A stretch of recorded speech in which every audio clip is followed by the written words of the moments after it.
Good day, sir and classmates. Our topic for lesson 3 is all about standards and objectives. My name is Miss Dait Bautista and the next reporter is Miss Camila Dait. So, our objective for this lesson is to determine the importance of setting a standard in education, differentiate standards from objectives, and give the characteristic of good learning objectives. So, educational standard refers to the learning goals for the learners to know and be able to accomplish in each grade level. Like for example, sa kinder, dapat alam na nila yung alphabet. Then grade 1, alam na nila yung sounds hanggang nakakabasa na sila ng mga sentences. Hanggang next grade level, marunong na sila magbasa ng sentences at next level ay dapat mayroon na silang reading comprehension. Katulad ng pag-determine sa meaning of words and phrases as they are used in a text, including figurative, connotative, and technical meanings, analyze cumulative impact of specific words, choices on meaning and tone, like falling intonation and rising intonation. How, like for example, how the language of a court opinion differs from that of a newspaper. And then, so kaya sinabing educational is not curriculum kasi standards are the goals for instruction, while the curriculum are the content for instruction. Kumbaga, yung standard, yung ideal sa pagtuturo kung saan it serve as common core na nakapaloob kung ano ang learners need to know and be able to accomplish, while the curriculum is the process or way on how the learners will learn it. In short, educators use locally adapted curriculum to help students meet the state-approved learning standards. So, ano nga ba yung standard? So, dito natin hihimayin kung ano ba talaga yung standard bago tayo dumako para ma-determine natin kung ano ang importansya ng standard sa education, sa pag-setting ng standard sa education.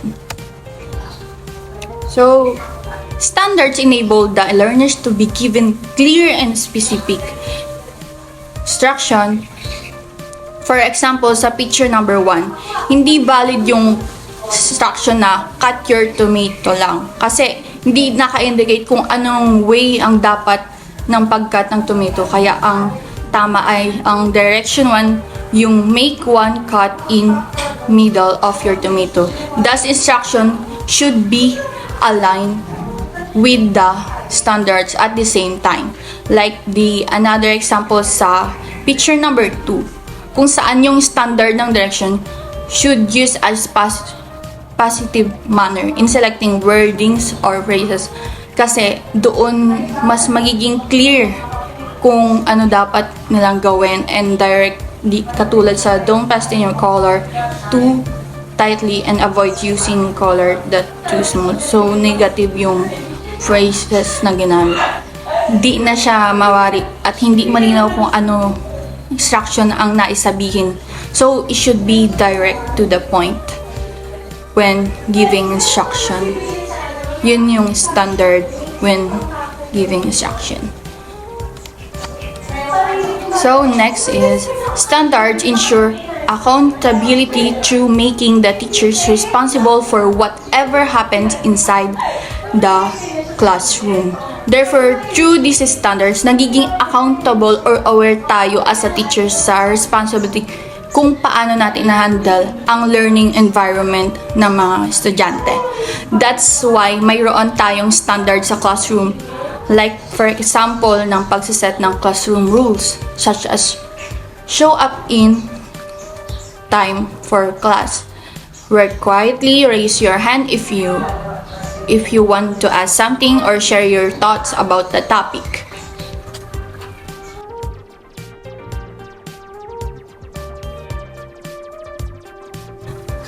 Learning standards should be aligned with the practices in order to ensure that higher levels of learning can be attained. Kasi ito yung nagsiserve as a guide naman teachers in the process of assessments and helps keep them on track.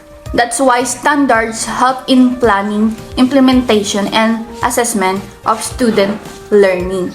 Given that use of standards to streamline instruction ensures that teaching practices deliberately focus on agreed upon learning targets. Expectation for students' learning are mapped out with each prescribed standard. More so, use of standards ensures that instruction as well the teaching practices give them emphasis on the learning targets. Nevertheless, prescribed standards serve as roadmap to reach the learning expectation from the learning.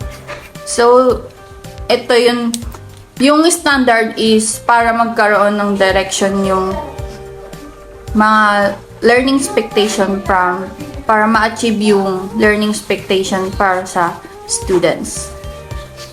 Kaya tinawag siyang roadmap yung standards. And next is learning standards should be aligned. Dito na natin ma-determine kung anong differences ng the learning standards and objectives. So, the primary objective of every educational or learning instruction is to create accurate learning standard. Kumbaga, para ito sa logic in terms of na may objective ka na magkaroon ng boyfriend. Pero, para magkaroon ka ng boyfriend, so doon ka makakapag-create ng standard na gusto mo sa isang lalaki para magka-boyfriend. Ganon din sa learnings kung nagsaset ka ng standard kung ano ang dapat matutunan ng students at the end of school year, while the learning objectives are the content and skills students need to know by the end of lesson. Like dito sa report kung saan ang isang objective ay ma-determine natin yung differences na standards and objectives kung saan dinidiscuss natin ngayon. And then, basically, learning standards are the yardsticks. So, naka-state na yardstick ang standard kasi it serves as the measurement to determine the standard of learning required for specific subject at a particular grade level. Such learning standards were created by educational professionals in order to improve the standards of education in their jurisdictions based on the educational budget and curriculum.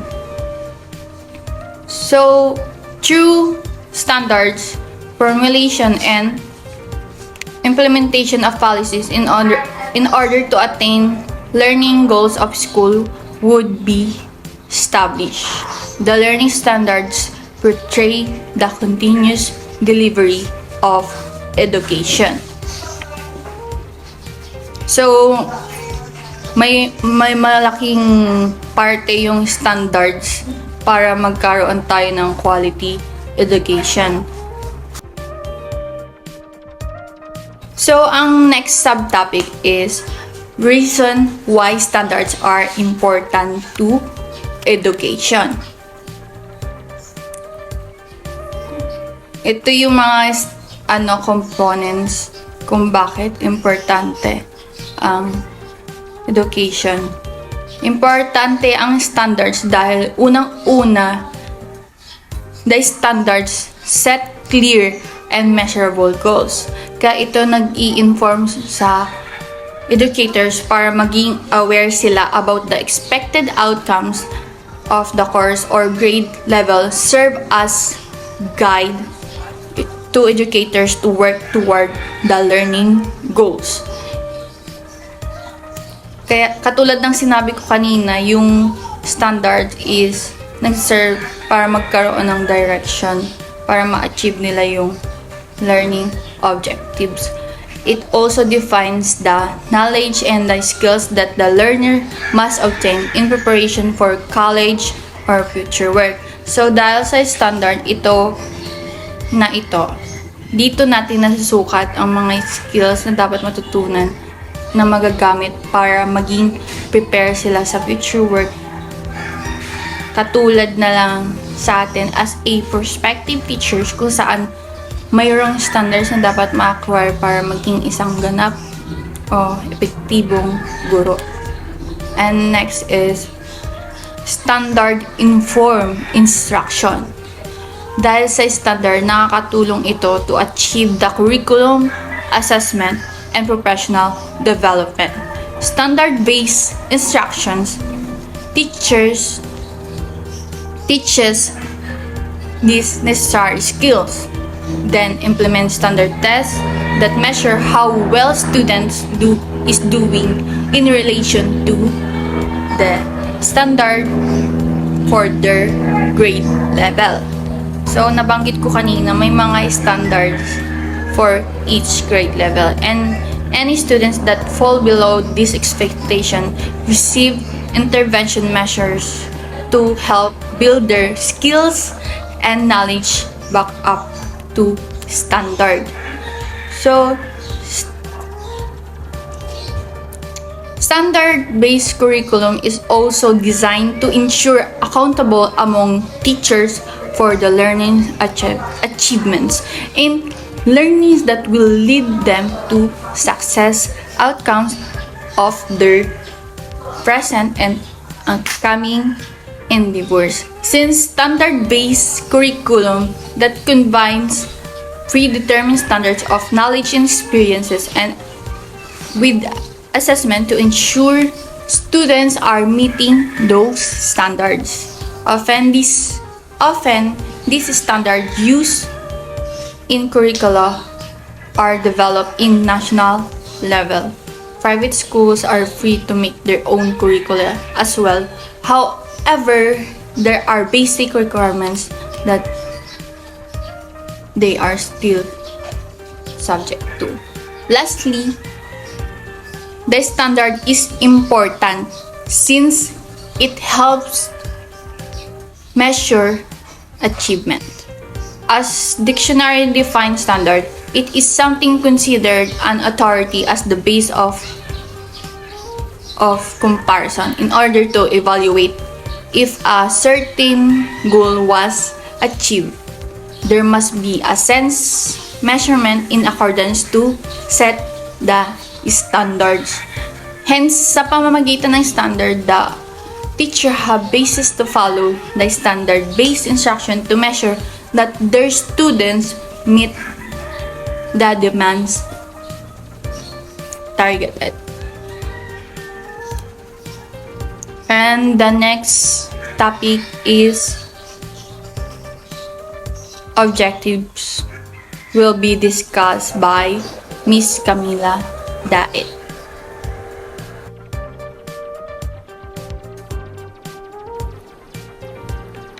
Good day everyone, I am Camila Kim Dait and this is the continuation report of Miss Bautista. Our topic is all about the standards and objectives. So na-discuss na po sa inyo ni Miss Bautista yung dun sa standards and ang i-discuss ko naman po is dun sa objectives. So let us define what is objectives.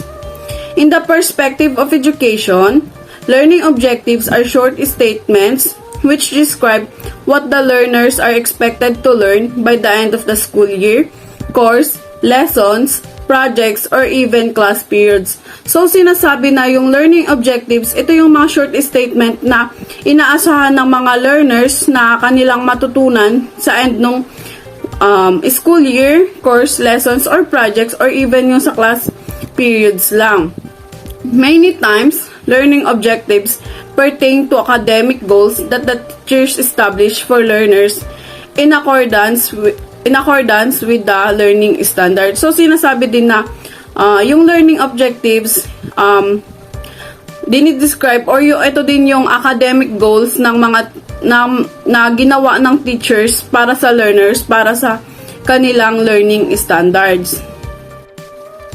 Also, educators use learning objectives as a term in different ways in order to achieve a variety of instructional goals, concept, or the purposeful sequencing of academic expectations. So, sinasabi dito na yung learning objectives ay ginagamit din ng mga educators para sa iba't ibang paraan upang ma-achieve nila yung iba't ibang instructional goals, concepts, or yung pagkakasunod-sunod ng inaasahan sa academic or lesson.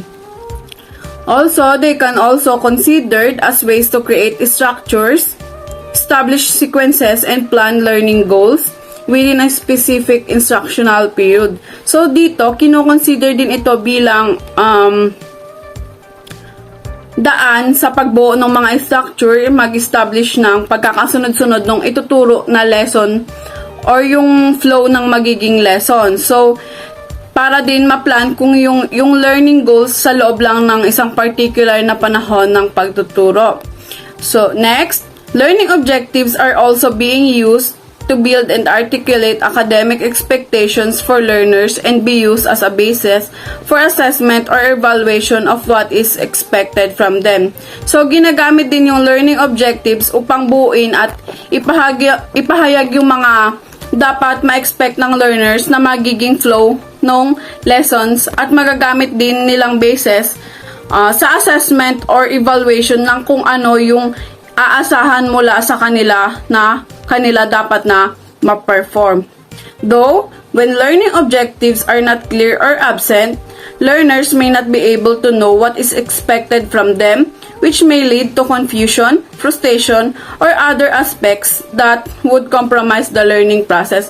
So, kapag yung learning objectives natin ay hindi malinaw or kulang-kulang or magulo, asahan natin na yung learners natin ay magiging or maglilid sa kanilang magiging confused sila, frustrated, or other aspect that would compromise yung kanilang proseso sa pag-aaral. So, meron ditong mga characteristics kung paanong maging good learning objectives ba.